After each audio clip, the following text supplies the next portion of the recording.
Hello viewers, আমার আজকের টপিকটা হইল বিশেষ ভাগ টিচারের উপরে টার্গেট করিয়া শিক্ষক সমাজের উপরে। বহুত টিচারে বহুত করে পড়ায়, আমরাও ছোটবেলা স্কুলে গেছি। ও তো আইও আফটারনুন অন এ হিল কবিতা পড়াই দিলা, I will be think later, আর প্রশ্ন লেখাই দিলা শেষ আর উত্তর লেখো, এরকম পড়া শিখা হয় না। একটা আমি বালা স্টুডেন্টের লগে নাই, আমি দুর্বল স্টুডেন্টের লগে পুয়ার স্টুডেন্ট কীভাবে রিচ বানানো যায়, উইক স্টুডেন্ট কীভাবে স্ট্রং বানানো যায় তার বরগুলার আমি লেখছি আফটারনুন অন এ হিল একটা কবিতা শিখছর। লগে লেখছি একটি পাহাড়ের মধ্যাহ্ন, বাইরে সাইডটা লাইন লেখছি, প্রতি লাইনের লগে লগে বাংলা অর্থ লেখছি। কারণ ছোটো বাচ্চা ডাইরেক্ট ইংলিশ শিখবো, আমরা মাদার টং না, এটা হইলো ফরেন ল্যাঙ্গুয়েজ। খেচ করতে পারতো না, তারে খেচ করাইতে হইলে পইলা আমরা মাদার টাং হইলো বেঙ্গলি, বেঙ্গলি দিয়ে তারে ঠাস করাই লাগবো। লেখা I will be the greatest things, মানে আমি হব সবচেয়ে আনন্দিত বস্তু। এর বাদে লেখা আন্ডার দি সান, সূর্যের নিচে। এর বাদে লেখা I will touch A 100 flowers, আমি 100 ফুল স্পর্শ করব। অ্যান্ড নট পিক ওয়ান, এবং একটিও কুড়িয়ে উঠাবো না। এক বাচ্চা যদি ইংলিশ শিখে আর ইংলিশ মুখস্থ করে, তার কিচ্ছু শিক্ষা হইতো না।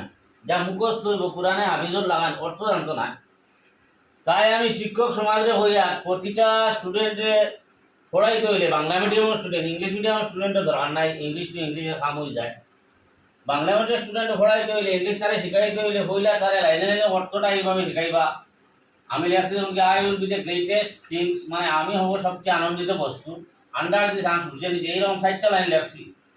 হইলা লাইনে লাইনে তারে অর্থ শিখাইবা। এর বাদে থেকে বাঁচিবা কোন কোন ওয়ার্ড, যেমন কি হিল পাহাড়, অন উপরে, লেটেস্ট সবচেয়ে আনন্দিত, অন থেকে নিচি, থিংস অন থেকে নিচি বস্তু, আন্ডার নিচে, সান সূর্য, ওখান থেকে নিয়া নিয়া এইরকম ওয়ার্ডটাই তোর অর্থ লেখছি। নিয়ম হইল প্রথমে একটা বাচ্চারে লাইনে লাইনে অর্থ শিখাইতে, বারে ওয়ার্ডে ওয়ার্ডে শিখাইতে, তখন রিয়েলি ইংলিশটা একটা বাচ্চার দিমাগও ঢুকবো। আমি টিচার, আমি সব এটার বাংলাও বুঝি, সবটা বুঝি, আমার বুঝায় কাম হইতো না, বাচ্চাই আমি বুঝে। কারণ আমি এখন higher secondary pass, BA pass, M A pass মানুষ, আমার লাগে ইংলিশ কিচ্ছু নাই, নাথিং।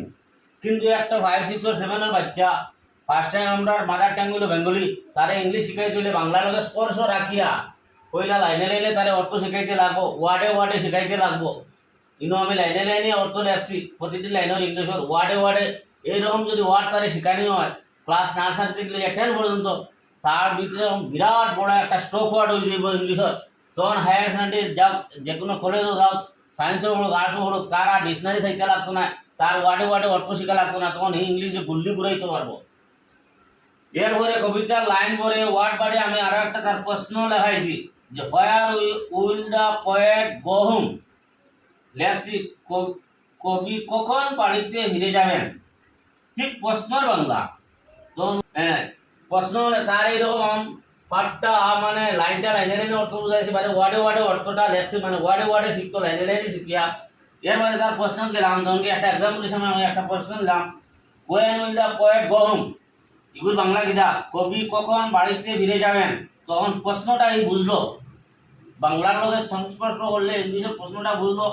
তখন তার আনসার হলো দি poet will go home in the evening, তখন আমি লেখছি কবি সন্ধ্যার সময় বাড়িতে ফিরবেন। এইরকম যদি তারে আস্থা কবিতা লাইনে লাইনে অর্থ শেখানো হয়, ওয়ার্ডে ওয়ার্ডে শেখানো হয়, যে প্রশ্ন শেখানো হয় এগুলো যদি বাংলা শেখানো হয়, বাংলা দিয়ে ইংলিশে পুরা ধরিয়া নিজের ভাষার মতো ইংলিশে বুঝতে পারে, মাথা খেস করতে পারে, তার লগে ইংলিশ শিখা হারে সহজ। আর এইরকম যদি ওয়ার্ডে ওয়ার্ডে লাইনে লাইনে অর্থ শেখানো হয় না, তার লাগে ইংলিশ একদিন পাহাড় হয়ে যাব। আমরা সময় সময় দেখা গেছে বেশিরভাগ মেট্রিকও গেলে হরদার ইংলিশও গ্রেস, সব সাবজেক্টে বালা বালা মার্ক, ইংলিশও গ্রেস। আসলে আমরা যে সময় পড়েছি, আমরা টিচাররা এইরকম বালা করি বাংলাইয়া অর্থ শিখাইছেন না বাংলার ইংলিশের, ইংলিশে আমরা হার মনে হয়েছে।